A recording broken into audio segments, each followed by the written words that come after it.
César Vargas, él es analista económico y vamos a hablar acerca de la coyuntura económica de nuestro país. Hay preocupación latente, por cierto, porque las reservas internacionales van disminuyendo, la deuda externa va creciendo, la deuda interna lo propio.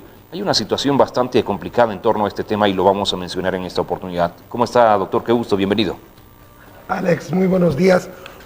Bueno, agradecer por la invitación y como tú mencionabas muy bien, los datos económicos que nos está ofreciendo el gobierno pues son un poco, diríamos, a la disminución de lo que esperábamos lo que iba a hacer, Alex. Tanto las reservas internacionales netas como la deuda interna y la deuda externa.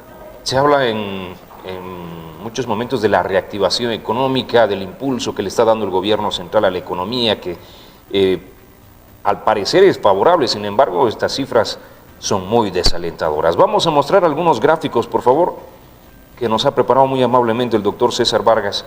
Y bueno, es información oficial, ¿no es cierto?, que la brinda el gobierno central. Así es. Esta información, por ejemplo, salió en El Deber.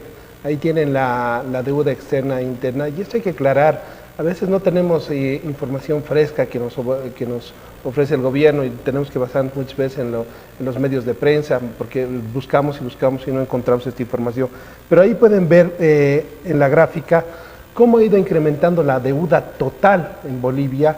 La columna naranja les muestra lo que es la deuda externa y la columna verde les muestra lo que es la deuda interna. La suma de ambas deudas nos va a dar la suma total de la deuda total de Bolivia. Y como pueden ver en la gráfica, ha ido creciendo la columna naranja año tras año, ¿sí?, hasta llegar al 2020 que tenemos ahí. Y este medio de prensa pues pone a la deuda externa, si ves, Alex, para el 2020, 12.172.000, todo ese millones de dólares, y 10.358 la deuda interna. La deuda interna, los 12, en total tenemos una deuda total de 22.528.000, ¿verdad? Entonces, ahí es lo que está pasando. ¿A qué se debe este fenómeno, Alex? ¿Por qué se pasa eso? Lo que ocurre es que hasta el 2014 teníamos una bonanza del boom de las materias primas que estábamos vendiendo, principalmente el gas y otras materias primas, y lo que llegó hasta el 2014, ese boom, así lo refleja el informe del Banco Mundial, donde dice que el boom llega a Bolivia y empieza a caer toda la parte de nuestros ingresos por la venta de nuestras materias primas. Y a partir de ahí empieza a crecer, si ustedes ven, la deuda empieza a crecer desde esos años ya, desde el 2014 ya empieza a reflejarse, pero ya a partir y eso, desde el 2007 ya, según esta gráfica, desde el 2007 que teníamos una deuda externa bastante reducida, un gasto interno también, una deuda interna también bastante reducida, llegábamos a los 5.000 millones, 5.000 millones nada más de dólares. Sin embargo, a partir de esa fecha, del 2007 para adelante, va creciendo la deuda externa paulatinamente y hasta que se registra el 2022, o más bien el 2019, aquí vemos en la gráfica 2019, 17.722 millones de dólares. Esto entre la deuda interna y la deuda externa. Expliquemos qué es la deuda interna, por favor. A ver, la deuda interna, Alex, es todos los bonos, letras que saque el Banco Central a solicitud del Ejecutivo y del Legislativo para ofrecer más dinero al mercado. Es decir, pone bonos, letras y genera liquidez en la economía, ¿sí? Es una deuda que tiene el Estado. Ahora mismo lo que ha hecho es utilizar las administraciones de fondo de pensiones. Ese dinero se ha prestado para dar liquidez a la economía boliviana y cubrir los gastos, más que todo, que tiene en el gasto fiscal. Es decir, el gasto público, el presupuesto del gasto público que tiene el gobierno, que no logra cubrir porque ya no cubren los ingresos por la venta de las materias primas, está accediendo a una deuda interna. Sin embargo, la deuda externa, ¿qué es la deuda externa? La deuda externa es justamente pedir créditos a organismos internacionales como el Fondo Monetario Internacional, Banco Interamericano de Desarrollo, Banco Mundial, la CAF, el Banco de Desarrollo para América Latina, que ahora último pidió un crédito, una ampliación de crédito para cubrir ese gasto público que está en el menos 9% el año pasado y este año está en el menos 8% de déficit fiscal que tenemos en Bolivia. Entonces, es preocupante la situación, Alex. Ahora, esto se da a raíz también de el elevado gasto público en torno a los sueldos, ¿no es cierto?, de la administración pública, gobernaciones, alcaldías, la Asamblea Legislativa Plurinacional, los altos cargos ejecutivos de los distintos ministerios, etcétera. Así es, Alex. A ver, no sé si podrían poner otra gráfica para ver las reservas internacionales. Ahí tienen las reservas internacionales y te voy a explicar justamente lo que está pasando a tu pregunta.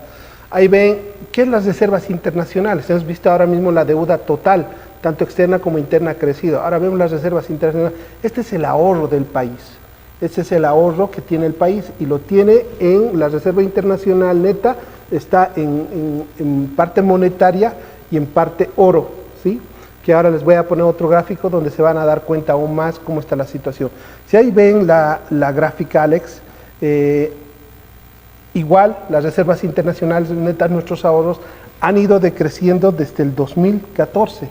Es por eso que, como les decía, el boom llegó y el Banco Mundial ahí lo refleja muy bien, que el boom por las materias primas llegó a su auge y ahora empezó a decaer. Entonces, ¿qué pasó? Empezaron a acudir a la deuda interna y externa y acudir a los ahorros. Y como pueden ver, los ahorros han ido bajando desde el 2014, las reservas internacionales netas de 15.123.000 al 2022 a julio a 4.219.000. 4.000 millones. 4.219.000. Así es, Alex. Y esto se debe principalmente por lo que tú has dicho, ¿no?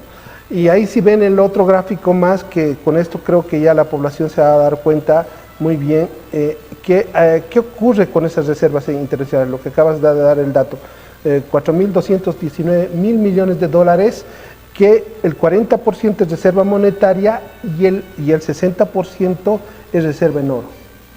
¿Sí? Es decir, no hay liquidez en dólares y euros, lo que vendríamos en las divisas, ¿no?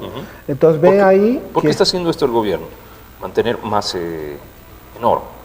Y eso es lo más preocupante, Alex, porque lo que más se está vendiendo en Bolivia, lo que se está exportando en actividad económica hacia el exterior es oro. Lo que más bien deberíamos hacer es guardar ese oro, porque a partir de ese oro podríamos emitir más dinero o solicitar más crédito. Lo que estamos haciendo, y como ya no se está vendiendo tanto el gas, porque se está acabando nuestras reservas de gas, estamos vendiendo nuestros minerales. Y principalmente el oro, y el oro más bien es una reserva que debíamos guardarla como ahorro y para poder generar mayor liquidez. Y en muchos casos, generalmente la pieza más importante de un gobierno, porque no pierde su valor, no se deprecia, a diferencia del euro, a diferencia del dólar, el oro mantiene su cotización. Así es, Alex. Y justamente ahora hay que hacer el análisis que tú me preguntabas y creo que por ahí van los tiros. Lo que ocurre es que el gobierno desde el 2006 que ha asumido, ya son muchos años que ha asumido, a pesar que viene una transición ahí, pero la política ¿cuál ha sido? Pagar muchos salarios a los puestos de jefatura para arriba, a los puestos de confianza.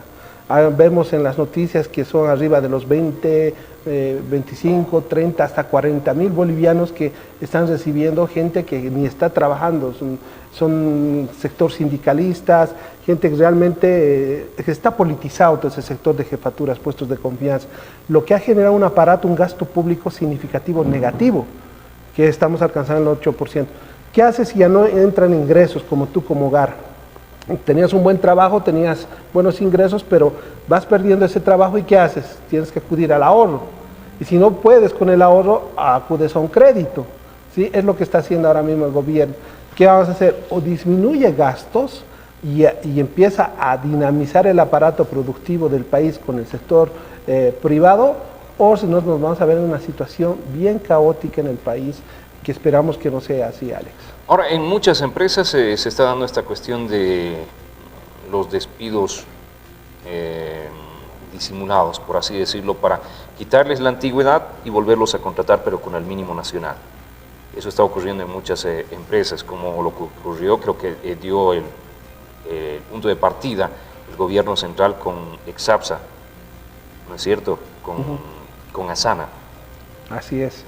Y ya ahora Nabol, pero a partir de eso todas las empresas privadas también empezaron a hacer lo mismo, despedirlos. Si quieres regresar al trabajo, entonces va a ser con el mínimo nacional, ya no con tu sueldo anterior. Eso está ocurriendo prácticamente en todas partes porque las empresas privadas ya no pueden soportar el peso de sostener a las empresas en la actual coyuntura. Sin embargo, el gobierno central también hace lo mismo con los trabajadores, pero no hace lo mismo con los cargos elevados, con los cargos jerárquicos. Habría que ajustarse también ahí el cinturón. Sí, Alex, a ver, vamos a ver, hay una figura que está manejando muy bien el gobierno y es la figura de las empresas estratégicas. Las empresas estratégicas no son públicas, eso hay que aclararlo muy bien.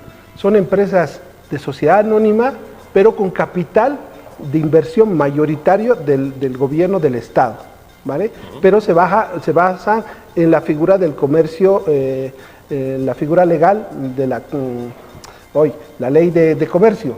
Por lo tanto, no se basan sobre la ley, la normativa estatal. Por lo tanto, ¿por qué ganan más de 20.000 bolivianos si el salario no debe superar al salario del presidente? Ahí está la respuesta, que como son sociedades anónimas, empresas estratégicas, pues ellos sí pueden ganar más que el presidente. Y ahí vemos donde existe un gasto altísimo de gasto público. Bueno, ¿no? y el rédito para el país es mínimo porque estas empresas no han demostrado tener éxito, un éxito rotundo. Ahí el problema, Alex, que estas empresas estratégicas públicas no están generando la rentabilidad y los beneficios esperados que pensaba que iba a tener el gobierno. Por lo tanto, ¿qué ocurre con las otras empresas, como tú me dices, que son públicas, como es APSA, como son muchas empresas que se han creado en anteriores gobiernos, que lo que están haciendo es hacerle esa figura, pero no del todo, porque tienen un marco normativo muy complejo, por lo tanto esas empresas lo único que queda es ajustarlas al salario del presidente. Pero las empresas estratégicas no, liberarlas y dejarlas con incrementos altos salariales a funcionarios realmente de puestos de confianza que son políticos. Entonces, eso no está trayendo un bien al país y eso es lo que tiene que darse cuenta el gobierno. Y son críticas constructivas que tenemos que hacerle despertarle como ciudadanos. Siempre les dije, estamos en el papel de participación y control social y debemos darle esa luz al gobierno, decir, no está bien las cosas por ahí, no engañemos, ¿para qué engañarnos entre bolivianos si la cosa nos va a afectar a todos, a ustedes y a nosotros, ¿no? Entonces vemos realmente la pobreza que existe en el país, vemos que nuestros datos económicos se están disminuyendo y no vemos realmente lo que nos dice el gobierno. Y ahora mismo, Alex, que hay un malestar por lo que no se va a llevar el censo, porque no sabemos hacia dónde vamos y cómo vamos a ir. Entonces, todos estos indicadores nos muestran un malestar en la economía boliviana. Bueno, el análisis, por supuesto, en el marco de la construcción, de ser propositivos, de decir las cosas que tal vez están mal, marco por supuesto del pluralismo de ideas que lo brindamos en esta oportunidad con nuestro entrevistado, el doctor César Vargas, analista económico. Muchas gracias por su visita, hasta otra oportunidad, un placer. No, Alex, muchas gracias. Yo creo que el gobierno tiene que tener un cambio inmediato y por supuesto tenemos que salir de esta situación económica. Eso es importante, gracias.